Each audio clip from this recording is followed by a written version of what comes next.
Hello everyone and welcome back to the World Cup. This is round 5 and we have a very exciting game between Magnus Carlsen and Vasyl Ivanchuk, who I am very glad that he qualified all the way here to face Magnus Carlsen. And he's been a top player for like 35 years. He has defeated everyone, not just defeated, he absolutely crushed everyone he ever played against. There's no person Vasyl Ivanchuk has not defeated.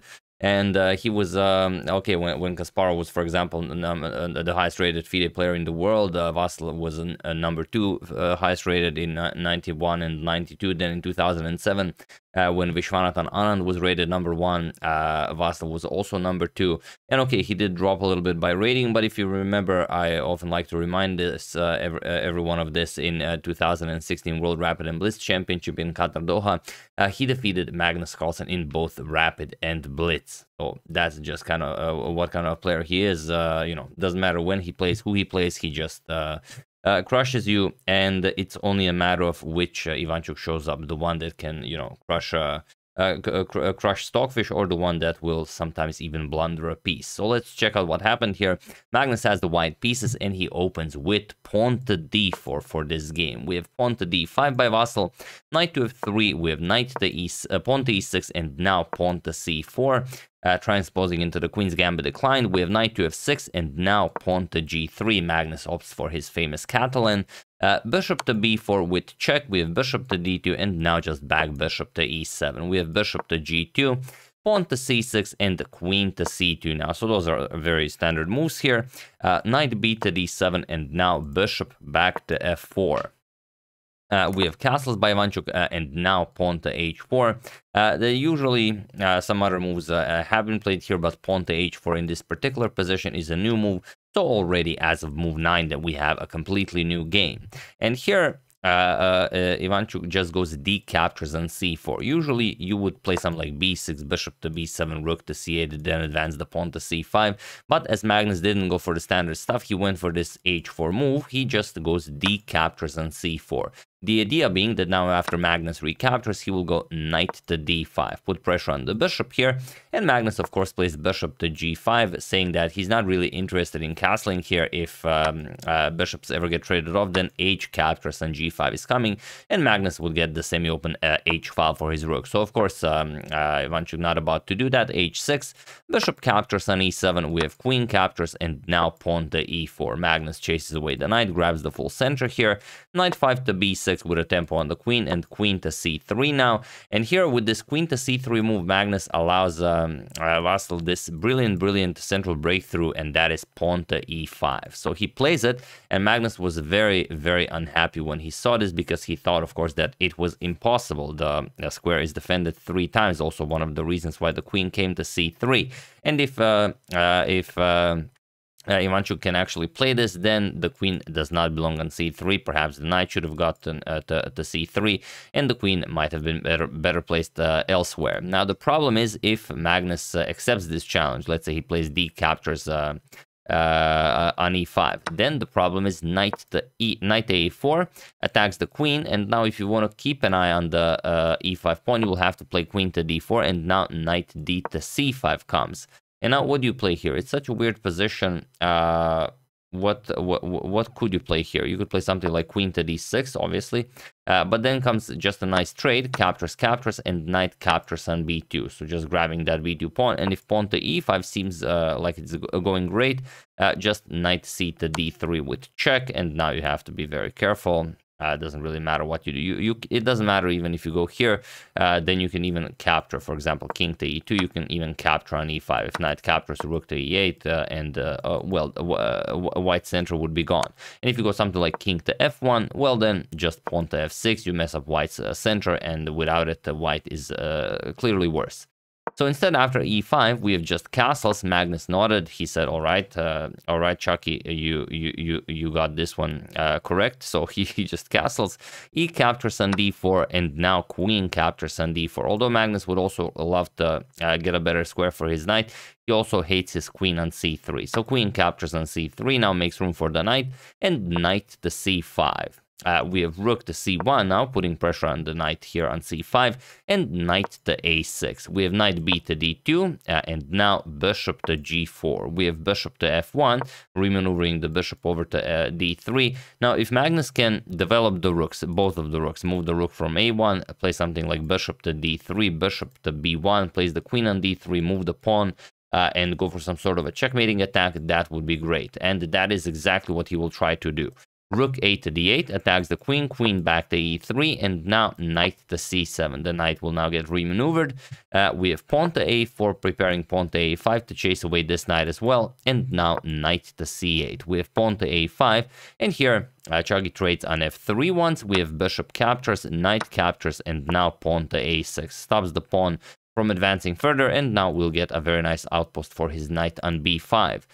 Rook to a4, as the e4 pawn might be a problem to defend. Rook f to e8, and now pawn to e5. So out of all the moves that we've discussed, the rook has moved, the bishop has moved, the queen has moved. Now it's time to remaneuver the bishop back over to this diagonal, put the queen there, and hopefully checkmate the black king. So knight to d5 attacks the queen, and queen to b3. We have knight to a7. Now the knight is coming to b5, and here bishop to d3. Magnus continues with his plan. Knight to b5, and now just bishop to b1. Seems like a barbaric plan, but if it works, why not? We have pawn to h5, and now rook to e1, adding more defense to the e5 pawn. First, we have knight d to c7, and now queen to c2. And this is now a problem. You cannot allow queen to h7 check. So g6 is played, and now Magnus plays bishop to a2. You could also consider a move like g4. g4 is also extremely strong, just threatening g captures on h5. And if you capture, then a rook captures on g4. Again, puts a whole lot of pressure here on this g6 pawn. h5 is coming, and it's going to be impossible to defend this. So, but instead, bishop to a2 is played, also with a very nice trick. Now Magnus is planning queen captures on g6 because the f-pawn is pinned. And now king to g7 and knight to g5. Now guarding the e6 and f7 squares, and e6 is coming. So also the f7 pawn is hanging, so you need to defend that. Rook to f8, pawn to e6, and now pawn to f6. Chases away the knight, but Magnus ignores it. Bishop to b1. And of course, the knight cannot be captured. If you capture the knight, just queen captures on g6 with check, and you're not going to be able to get out of this. King to h8, queen captures on h5 with check, just everything falls. King goes here, queen to g6 check, and now not much to be done here. You're going to go here, h captures here, and now with some rook, or even better, rook a4, the h4, you're not going to be able to defend against mate. So after bishop to b1, pawn to f5 was played, and now we have queen to c1.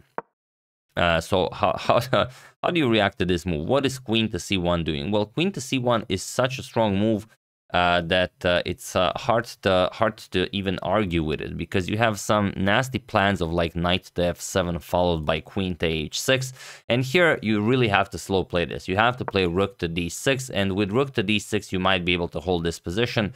For example, bishop to a2, now you play knight to d5, and now after bishop to c4, now you remaneuver your pieces to go after the e6 pawn, but it's very unlikely that you'll ever be able to capture it, because pretty much all of the tactics work in Magnus's favor. If bishop captures on d5, okay, rook captures on d5, queen to c3 check even, king to g8, and you have, I mean, you're holding your ground, but you're not going to be able to capture the e6 pawn anytime soon. So instead, rook to d5 was played, but now this allows Magnus bishop to a2 with an attack on the rook, which doesn't seem to matter because Vasyl also has an attack on Magnus's queen with rook to c5, but now Magnus plays queen to e3. And the problem for Magnus is that he was down to 5 minutes on the clock here. Vasyl had some 36 minutes, so of course he wanted to maybe even rush it a little bit. But it's hard to say. Here he played knight to d5, but just to show you what a crazy position it is, let's say you try rook to f6, because you have to try to get that pawn somehow. Knight to f7, and now how are you defending against queen to h6?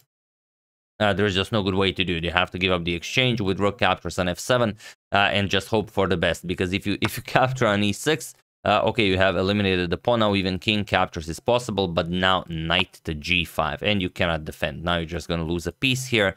It's attacked 4 times. The knight cannot move, otherwise the queen on e7 hangs, so you just get destroyed here. So after queen to e3, he tried knight to d5, attacking Magnus's queen, but Magnus just moves it back. Queen to d2. And again, what do you play? Rook to f6. Okay, he goes after the pawn. Maybe the knight comes here next after the pawn. Pawn to b4, of course, the move that wins every chess game. Now there are no good squares for the rook. Rook to c3 was played, but now bishop captures on d5, just wins a clean pawn. D captures, queen captures, so now Magnus is up a pawn in a clearly better position, and you can't even find a move here. There's no move you can make here for black. It's such a bad position.